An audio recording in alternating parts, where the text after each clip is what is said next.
Affirmation manifestation खरं असतं का? तुम्हाला काय वाटते? तर खरं सांगू का, ह्या गोष्टी जोपर्यंत मी अनुभवल्या नव्हत्या तोपर्यंत मला ह्या गोष्टींवरती विश्वास नव्हता.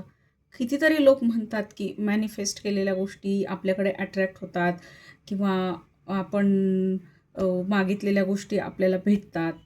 तर ह्या गोष्टी मला असं वाटायचं नाही की हे होतात.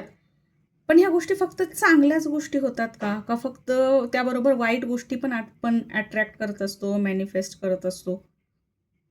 तर हेच मला ह्या व्हिडिओमध्ये सांगायचं आहे. अचानक मला सुचलं आणि अचानक नर्वस व्हायला लागलं. म्हटलं आपण ह्या गोष्टीवरती बोलायला पाहिजे.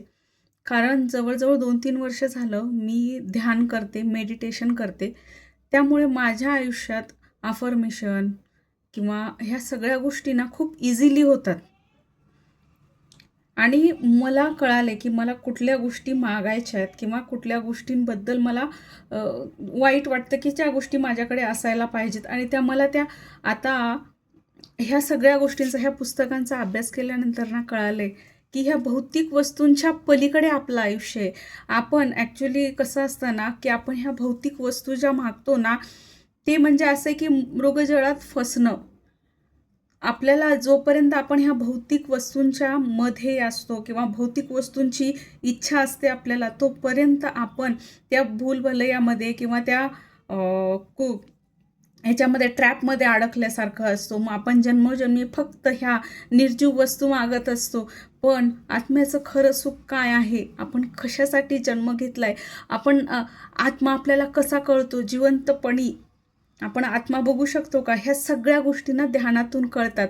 आणि खरं सांगू का, आता ह्या गोष्टींचा मोह राहिला नाही मला. पहिलं वाटायचं आता सोबतचे लोक आहेत, कोणाचं घर झालंय, कोणाची गाडी झाली, कोणी फिरायला गेले, आपण फिरायला जाऊ शकत नाही. तेव्हा खूप वाईट वाटायचं, की आपण एवढे गरीब आहोत का? पण आत्ता माहिती आहे, ध्यान केल्यापासून कळालं, की मी ह्या परिस्थितीमध्ये का आहे? आणि ह्या परिस्थितीमध्ये असल्यामुळे मी स्वतःला शोधत-शोधत ध्यानापर्यंत पोहोचले आणि ध्यान हे माझं आयुष्याचं ध्येय, एम आहे मला कळाले आणि त्यानंतर माहिती आहे मला कुठल्याच गोष्टीची आता उणीव वाटत नाही. मला त्या ध्येयामध्ये मला देव भेटतो. मला ध्यानामध्ये इतकं सुख भेटतं, ज्ञान भेटतं. मी पहिले कोण होते ते मला कळतं. माझं आयुष्याचं ध्येय काय मला कळतं. माझ्याबरोबरची माणसं ॲक्च्युली मीच निवडलेली आहेत आणि त्यांचा माझ्या आयुष्यामध्ये माझ्या आत्म्याची प्रगती होण्यासाठी काय रोल आहे तो मला कळतो आणि माझ्यासोबत जर कोणी वाईट वागत असेल तर ते सगळ्यात जवळचे माझे आहेत. कारण काय असतं माहिती आहे का? आपण जेव्हा शरीर रूपात येणार असतो ना, तेव्हा आपण आपली स्क्रिप्ट लिहीत असतो.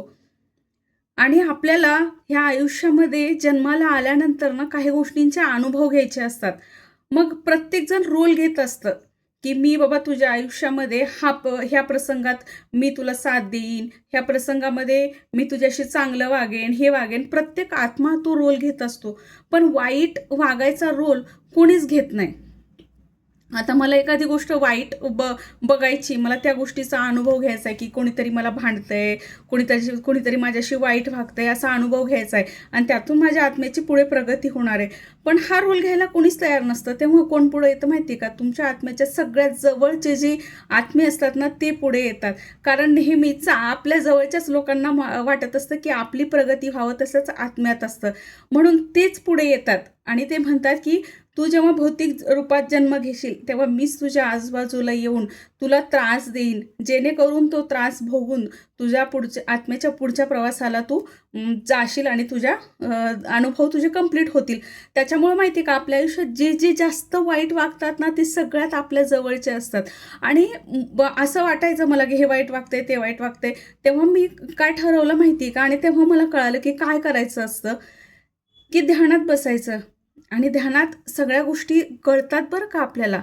सगळं आठवतं, सगळं दिसतं, की हा माणूस असं का वागतोय आणि मग फक्त ध्यानामध्ये म्हणायचं, की मला हा अनुभव आता बस झाला. मी हा अनुभव घेतला. मला आता हा अनुभव बस झाला. ह्याच्यापुढे मला हा अनुभव नकोय. आणि मग बघा त्या व्यक्तीमध्ये फरक पडतो. त्या घटनेमध्ये फरक पडतो आणि हळूहळू तुमच्या आयुष्यामध्ये ज्या नको असलेल्या घटना त्या बाजूला होऊन जातात आणि ती व्यक्ती खूप छान वागायला लागते. पण त्याचऐवजी आपण जेव्हा त्या माणसाला, त्या व्यक्तीला बददुवा देतो किंवा असं म्हणतो की तो माझ्याशी असंच वागतोय, त्याचं कधीच चांगलं होणार नाही, काहीच होणार नाही. जेव्हा आपण निगेटिव्ह गोष्टी बोलत जातो ना, हे युनिव्हर्स म्हणजे काय माहिती आहे का, बूमरँग आहे. बूमरँगचं ते प्लेट असते बघा किंवा हे असं आपण असं फेकलं की हवेमध्ये फिरून ते आपल्याकडंच येतं. तसं ह्या पृथ्वीवरती, ह्या पूर्ण युनिव्हर्समध्ये ना असे तरंग आहेत. आपल्या विचारांचे तरंग आहेत. आपण जे विचार सोडतो ना, ते तरंग तयार होतात आणि हे युनिव्हर्स फक्त तथास्तु म्हणायला बसले. कारण तुम्ही जेव्हा भौतिक जगात, भौतिक रूपात जन्म घेता ना, तेव्हा तुम्ही अनुभव घ्यायला आलेला आहात आणि तो युनिव्हर्स म्हणजे तुमचा गुरु, तुमचं सगळं काही आहे. तो फक्त तुम्हाला तथास्तु म्हणून पुढे पाठवायला लागेल. मग तुम्ही जे तुमच्या तोंडातून, तुमच्या विचारातून, तुमच्या मनातून जे काही निघालं ते युनिव्हर्सला वाटतं की ते तुम्हाला हवंय, म्हणून तो तथास्तु म्हणतो. आता उदाहरणार्थ मी तुम्हाला सांगते, एखादी व्यक्ती ना खूप देवपूजा करते, खूप पूजापाठ करते, खूप पारायणं करते, खूप भजन करते, खूप काही करते, पण तिच्या आयुष्यातले संकट अशा वेळी दुप्पट होतात. उपास तापास करते तरी तिच्या आयुष्यातले संकट खूप वाढतात. मग ती काय म्हणते की एवढे उपास तापास करून काय फायदा झाला, उलट माझ्या आयुष्यातले संकट वाढत चाललेत. पण एक लक्षात घ्या, जेव्हा तुम्ही उपास तापास करता, देवासमोर बसून काहीतरी मागत असता, तेव्हा तुम्ही फक्त रडगाणं गाता. पॉझिटिव्ह एकही लाईन बोलत नाही की ही माझ्याकडे आहे, माझ्यासोबत सगळे माणसं चांगले वागतायत. आपण काय म्हणतो, अमुक एक व्यक्ती माझ्यासोबत खूप वाईट वागतोय, त्याचं काहीतरी कर, त्याचं वाटोळं होऊ दे, त्याच्या खानदानाचं वाटोळं होऊ दे. युनिव्हर्सला तुम्ही प्रश्न विचारलेले, प्रश्नार्थ किंवा दुसऱ्याबद्दल बोलताय असं वाटत नाही. युनिव्हर्सला ते कळतं की ह्याचं वाटोळं होऊ दे, ह्याच्या खानदानाचं वाटोळं होऊ दे. म्हणजे ते तुम्हाला वाटतंय की तुमच्या खानदानाचं वाटोळं व्हावं, तुम्हाला तुमचं वाटोळं व्हावं आणि तशा घटना दुसऱ्यासोबत न घडता तुमच्या आयुष्यात घडायला लागतात. आणि असं वाटतं की मी एवढे देवपूजा करून, हे करून मला माझं कसं वाईट होतंय. पण ॲक्च्युली आपण जे विचार करतो ना, ते आपल्यालाच लागत असतात. म्हणून म्हटलेलं आहे की आपण जो विचार करतो ना, तो विचार आपला भविष्यकाळ बनवत असतं. म्हणून विचार करताना खूप जाणीवपूर्वक विचार करायला पाहिजे. मग हा जाणीवपूर्वक विचार कसा करायचा? कारण आपल्याला इतके लाखो करोडो विचार येतात दिवसभर. मग त्यातले चांगले कुठले, वाईट कुठले, कसे ठरवायचे? तर तुम्ही जेव्हा ध्यान करताना आपोआप विचाराची गती मंदावते, विचार कमी होतात आणि विचार एकदा असं होतं की तुम्ही ध्यानाला बसल्यानंतर विचार शून्य होतात आणि जेव्हा तुम्हाला हवे तेवढेच विचार येतात. निरर्थक विचार तुम्हाला येत नाहीत. आणि जर तुम्हाला ध्यानाबद्दल काही माहिती पाहिजे असेल तर तुम्ही नक्की कॉमेंट बॉक्समध्ये लिहा. खूप खूप बोलण्यासारखं आहे. मी जर आत्ता बोलत बसले ना, खूप व्हिडिओ मोठा होईल आणि मला खूप बोलायचं आहे मेडिटेशनबद्दल, ध्यानाबद्दल आणि काय होतं त्याबद्दल आणि आयुष्यात काय त्यामुळे बदल झाला त्याबद्दल, नात्यांमध्ये काय बदल झाला ध्यानात आल्यानंतर त्याबद्दल, आर्थिक परिस्थिती कशी आहे त्याबद्दल, नातेसंबंध कसे आहेत त्याबद्दल, माझ्या आजूबाजूचे माझ्यासोबत कसे आहेत त्याबद्दल खूप खूप गोष्टी आहेत त्या तुम्हाला तुमच्याशी बोलायच्यात.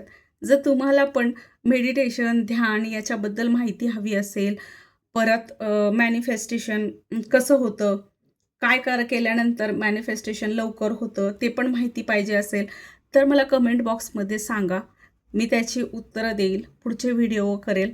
पण खरंच खूप कामाची गोष्ट आहे. देवपूजा करण्यापेक्षा ना लाख पटीनं पुढची गोष्ट आहे. कारण बघा ना, संत तुकाराम महाराज ध्यानात जे डोंगरावर जाऊन बसायचे ना, ते ध्यानात बसायचे. ज्ञानेश्वर महाराज, ज्ञानेश्वर माऊली आपल्या त्या ध्यानात बसायच्या. त्यातूनच त्यांनी भगवद्गीता जी आहे ती लोकांना कळेल अशा पद्धतीने ती रचली आणि शेवटी त्यांनी ध्यानातच समाधी घेतली.